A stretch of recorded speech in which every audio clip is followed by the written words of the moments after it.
This podcast is dedicated to fighter aircraft.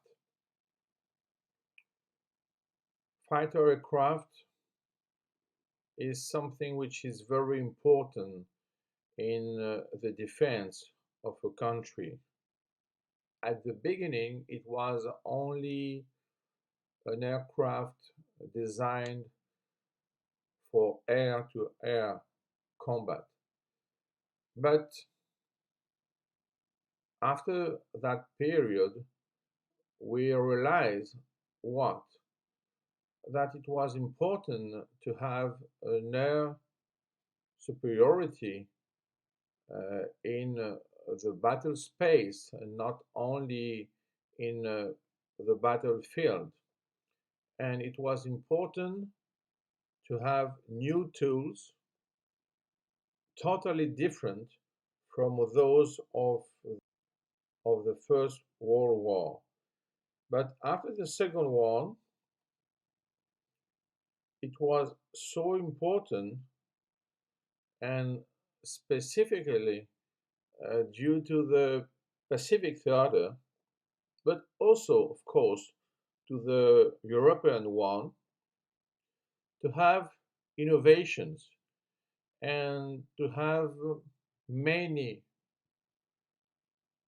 different types of fighter aircrafts. So it was the beginning of the notion of interceptor, of heavy fighter, and of course, night fighter. The combination was already at that time a tactical level, but also a strategic bombing related, of course, to the enemy targets.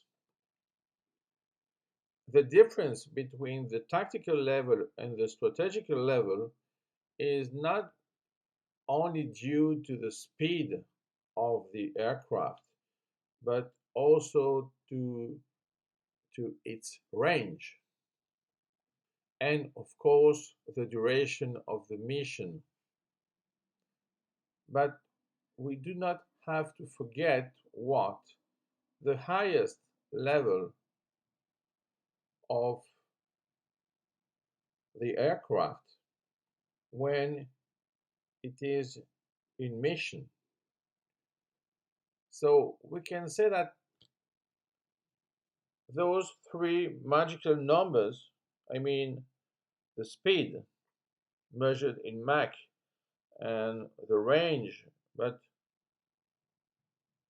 also the maximal altitude, can define the role of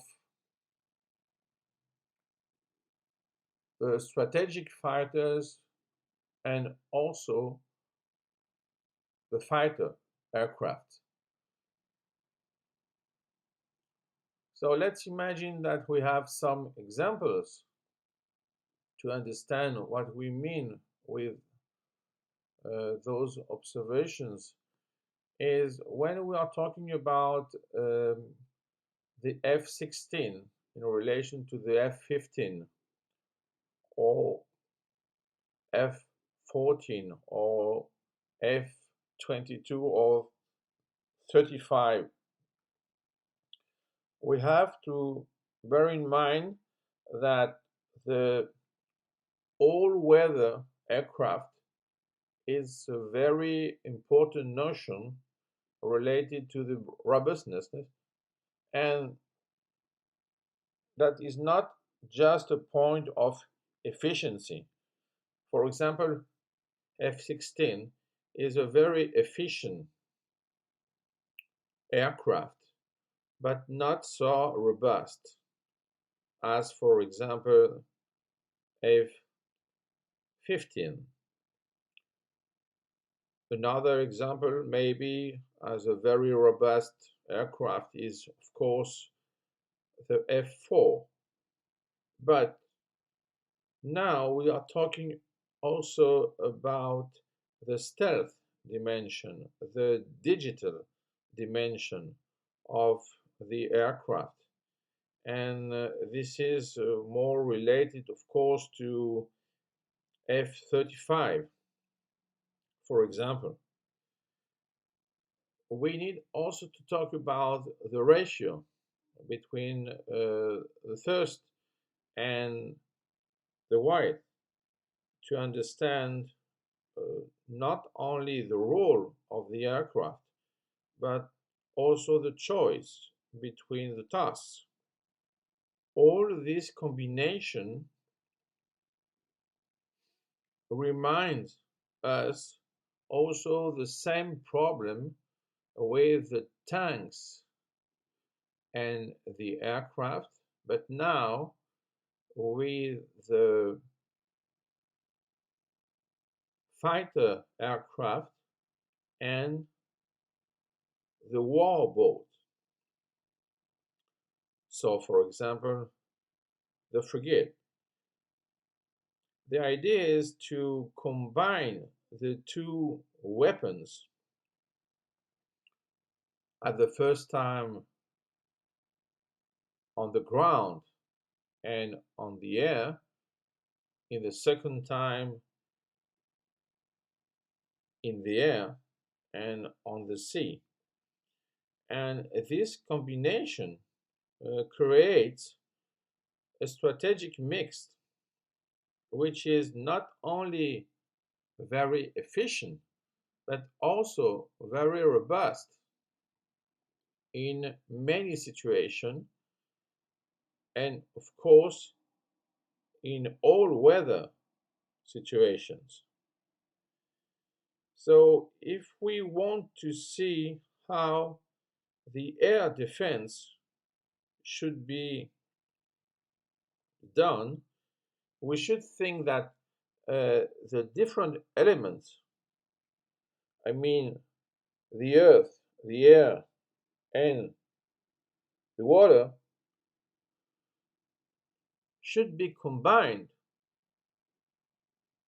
to see the battlefield and the battle space together in a more complete vision of the war.